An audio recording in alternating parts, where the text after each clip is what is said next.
Buio in Basilica. Si alza il sipario sulla mostra intitolata Tre capolavori a Vicenza, Leonardo da Vinci, Jacopo Bassano, Gianandrea Gazzola. Il salone dell'esposizione affonda nell'oscurità, pochi fari puntati in modo studiato sulle opere. Il tema ispiratore, come già annunciato, è l'acqua.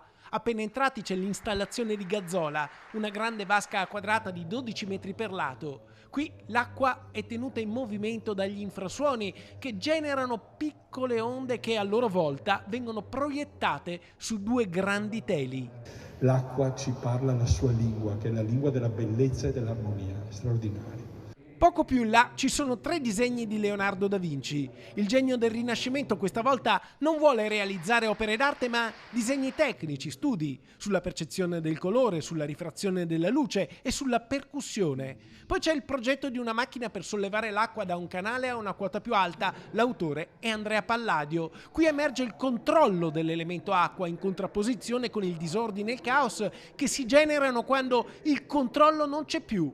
La raffigurazione di ciò che accade emerge con forza nell'unico dipinto in mostra firmato da Jacopo Bassano, un olio su tela che mostra i santi Antonio e Crescenzio che intercedono con la Madonna per le vittime dell'alluvione del fiume Colmeda, un episodio del 1564, quando, complici il disboscamento e la manipolazione dei corsi d'acqua per scopi agricoli, si scatenò un'alluvione catastrofica per Feltre, colpita da morte e distruzione. L'acqua qui è limacciosa, marrone, evocando immagini che ben conosciamo nelle esondazioni che hanno travolto il Veneto negli ultimi anni.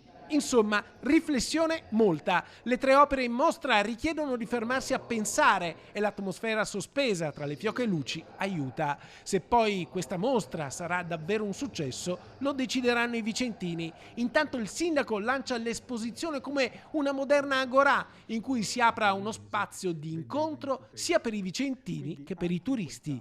Un grande dialogo sul tema dell'acqua, una mostra che è gratuita per i vicentini della città e della provincia, ma che anche per chi arriva da fuori Vicenza ha soltanto il prezzo d'ingresso della basilica, quindi 6 euro. Quindi l'idea è una basilica in cui si possa entrare, rientrare, vivere e rivivere il monumento, una vera e propria piazza nel cuore della città.